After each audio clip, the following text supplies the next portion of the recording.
Pemirsa, kasus kematian Brigadir Esko yang tewas dibunuh rekannya sesama polisi terus menyita perhatian.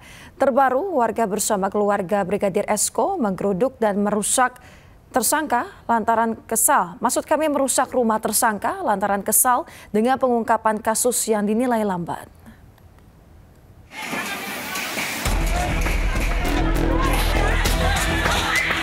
Emosi keluarga Brigadir Esko bersama warga tak terbendung. Keluarga korban pun menggeruduk rumah keluarga tersangka Bribtu Rizka di Desa Bunjeruk, Kabupaten Lombok Tengah, Nusa Tenggara Barat.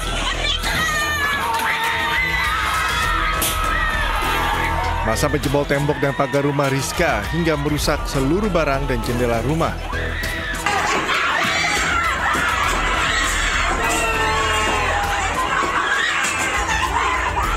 Aksi dipicu lantaran warga geram dan frustasi.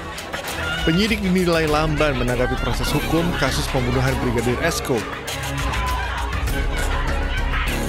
Sudah ada pengakuan dari anak kami menyebut nama persis. Kenapa belum diambil? Waduh, anak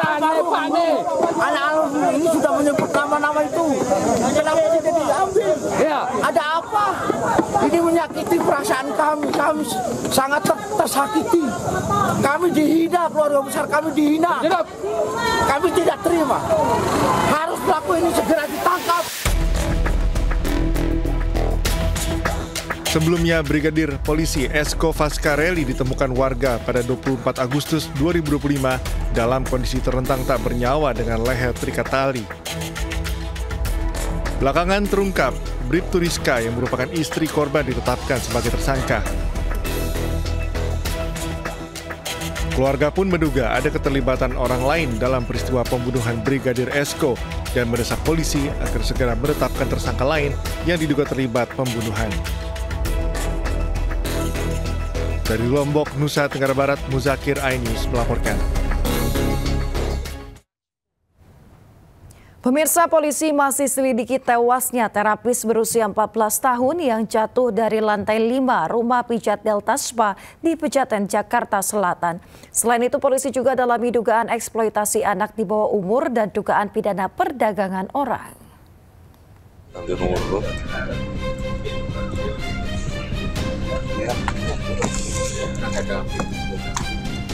Di lahan kosong inilah warga menemukan jasad perempuan muda berkulit putih. 5 hari kemudian, Kapolres Metro Jakarta Selatan menjelaskan penemuan jejak kaki di lantai 5 di lokasi jatuhnya terapis berusia 14 tahun di Delta Spa, Jakarta Selatan. Memang ada jejak kaki, telapak kaki yang dari lantai 5 sampai ke lantai 3. Nah, dari lantai 3 terus di pinggiran di tembok itu tiba-tiba jejak kakinya hilang. Dan akhirnya kita temukan juga di bawah ada dompetnya yang terpental atau lepas dari sakunya, mungkin dari tangan atau dari badannya, yang tidak, pada akhirnya kita untuk sementara masih melakukan penyelidikan pendalaman apakah ini benar dia terjatuh dari lantai 3 ataukah ada penyebab lainnya. Itu yang masih kita lakukan pendalaman terkait dengan hal ini. Kemudian kami juga mendapatkan informasi bahwa ini keluarga korban ini melaporkan adanya dugaan eksploitasi anak di bawah umur. Apakah itu benar, Pak? Sudah masuk laporannya? Iya, benar. Itu laporan yang sedang kita tangani, lakukan penyelidikan terkait dengan dugaan adanya eksploitasi anak atau terkait dengan Undang-Undang Nomor 35 Tahun 2000 tentang Perlindungan Anak. Artinya kita masih melakukan penyelidikan lebih mendalam lagi, melihat alat bukti yang kita kumpulkan. Dan pada intinya untuk penyebab kematian kami belum bisa menentukan. Yang menentukan kan ahli. Ahli, untuk itulah jenazah masih dilakukan otopsi dan kami menunggu hasil dari ahli forensik. Sebelum dilaporkan meninggal, korban sempat ingin pulang ke rumahnya di Indramayu. Namun, niat korban terhalang oleh peraturan denda dari Delta Spa berupa uang jaminan sebesar 50 juta rupiah. Nggak sesuai sama perjanjian di Bali, Di Bali katanya kan gaji 5 juta, kok nyampe Jakarta malah 1 juta. Tuh. Terus kan adik saya kan istilahnya kan udah nggak betah lah intinya di sini tuh, mau pulang dulu tadinya. Cuma dari pihak Deltanya mungkin ngancam kalau belum 1 tahun membayar dendanya 50 juta. Hingga kini polisi masih menyelidiki apakah korban mengalami kecelakaan hingga jatuh atau sengaja melompat dari atap. Pemirsa, kita beralih ke informasi lain. Pesinetron sekaligus terpidana narkoba Amar Zoni kembali tersandung narkoba. Kali ini ia diduga mengedarkan ganja dan sabu dalam rutan Salemba, Jakarta Pusat.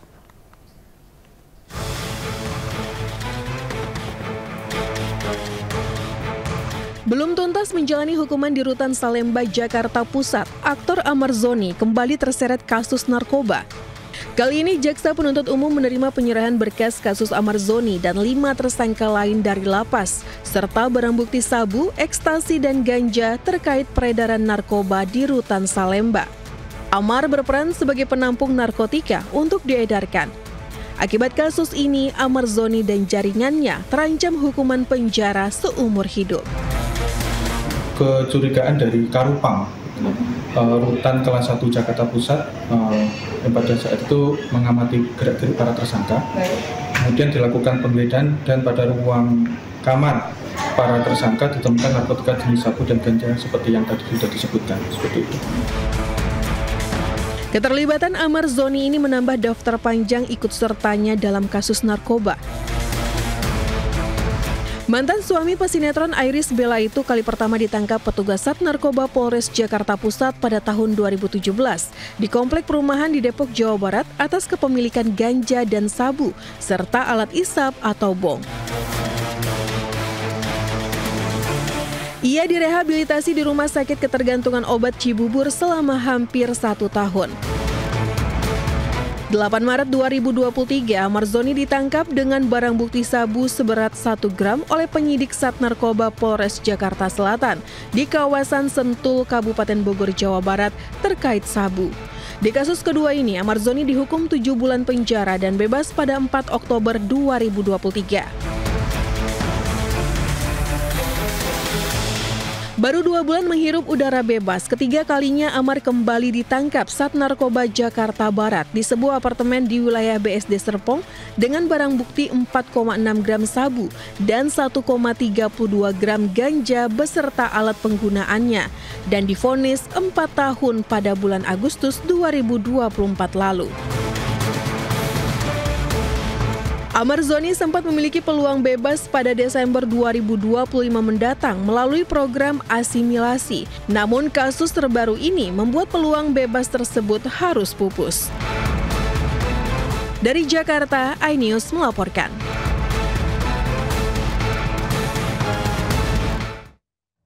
Pemirsa, sidang lanjutan terdakwa Nikita Mirzani kembali digelar dengan agenda mendengar tuntutan JPU. Nikita dituntut 11 tahun penjara dan denda 2 miliar rupiah terkait kasus pemerasan dan TPPU. Persidangan atas terdakwa Nikita Mirzani kembali digelar di Pengadilan Negeri Jakarta Selatan atas kasus dugaan pemerasan disertai ancaman dan tindak pidana pencucian uang Kamis siang. Sidang beragendakan mendengar tuntutan jaksa penuntut umum. Berdasarkan fakta yang terungkap di persidangan, jaksa menilai Nikita terbukti telah melakukan tindak pidana pemerasan disertai ancaman dan tindak pidana pencucian uang. Jaksa pun menuntut Nikita dengan pidana penjara selama 11 tahun dan denda sebesar 2 miliar rupiah subsidiar 6 bulan kurungan. Kuasa hukum Nikita pun menyampaikan jaksa tidak konsisten terhadap dakwaannya. Siapa namanya? Reza Gladys. Nah, berarti jaksa sendiri tidak konsisten dengan dakwaannya. Di awal dia sebutkan bahwa ancaman itu karena mau membuka produknya yang bermasalah, menjelek-jelekan.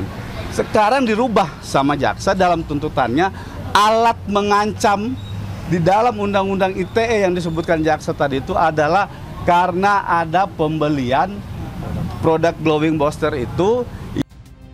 Sebelumnya dalam persidangan telah dihadirkan sebanyak 19 orang saksi, termasuk 4 saksi yang meringankan Nikita Mirzani, 10 saksi ahli, hingga lebih dari 30 bukti baik cetak maupun elektronik. Dari Jakarta, Dilami Aulia, JB Jasin, Ahmad Putra, iNews melaporkan.